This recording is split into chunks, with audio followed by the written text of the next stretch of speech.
red light means traffic jam.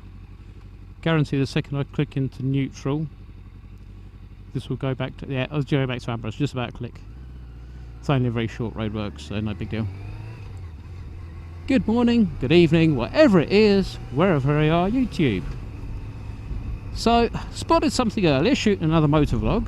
I don't know which chronological order I'll put these up in yet, so whether it was yesterday or last week I couldn't actually tell you, but I spotted something which I've seen extensively recently, and that's the number of people who aren't using lights on motorcycles. And I've noticed that I've seen a number of people out on bikes riding with the headlights off at this time of year, in first thing in the morning, and probably just not noticing how completely invisible they really are. I don't know why this is happening. In fact, modern bikes, a lot of them don't have light switches anymore, so it's getting harder to turn your lights off. And you see it at things like the NEC bike show, you see people complaining, oh, I don't like not having a light switch. You're like, why?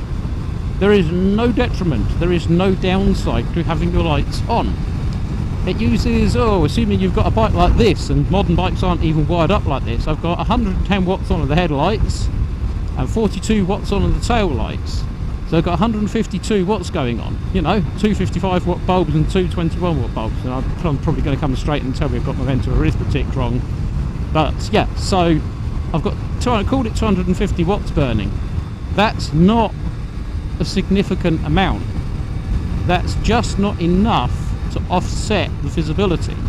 It won't make any difference to your performance, it won't make any difference to your economy, nothing's going to wear out faster. In fact, it is actually slightly better for your regulator rectifier in your electric system. Without getting too technical, basically the way an older bike like this works with its regulator rectifier, it has something called a shunt regulator rectifier. And all it does is the alternator, or stator as they're called, produces about 50 volts AC. And the regulator regulates that to 12 volts, and the rectifier rectifies it to DC. Now, rectifiers are just 4 diodes, nothing to them at all. And the regulator, basically the way it controls the alpha voltage is just to shunt the excess power to earth all the time. Doing that creates a lot of heat. So the more of that power you can actually use, the cooler it will run.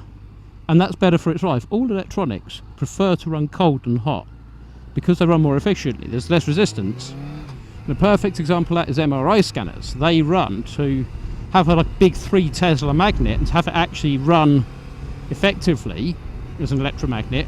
They're actually cooled with liquid helium. And there is a feature on an MRI scanner called a quench. What happens if there's an emergency with those 3 Tesla or 4 Tesla magnets, if something metal gets pulled into them, it is an emergency because you can kill someone, and it has happened. Very rare, but it is possible.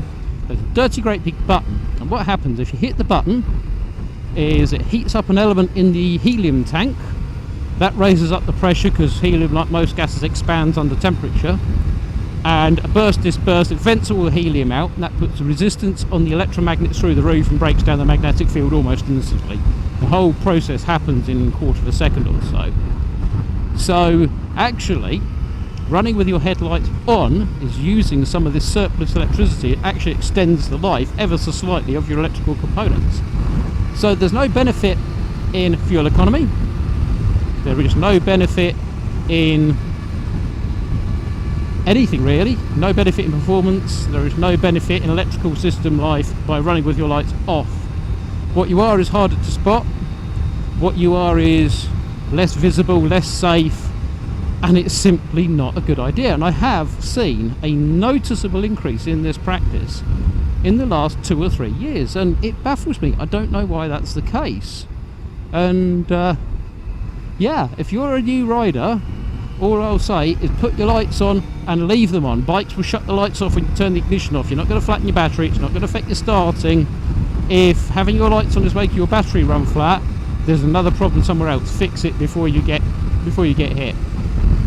As someone that's had an accident from visibility, and I did have my lights on at the time, So it isn't a guaranteed cast iron protection suit, but it can't do any harm. But as someone that's had an accident from visibility, you don't want it to happen. Do yourself a favour, turn your lights on.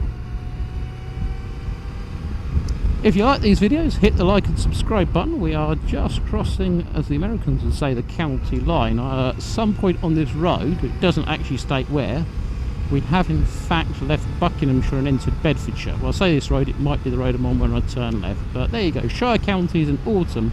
An absolutely lovely place to be. We are, for those of you who aren't familiar with the geography of the UK, we are about 45-48 miles north of the edge of London, probably 50-55 miles north of the centre of London.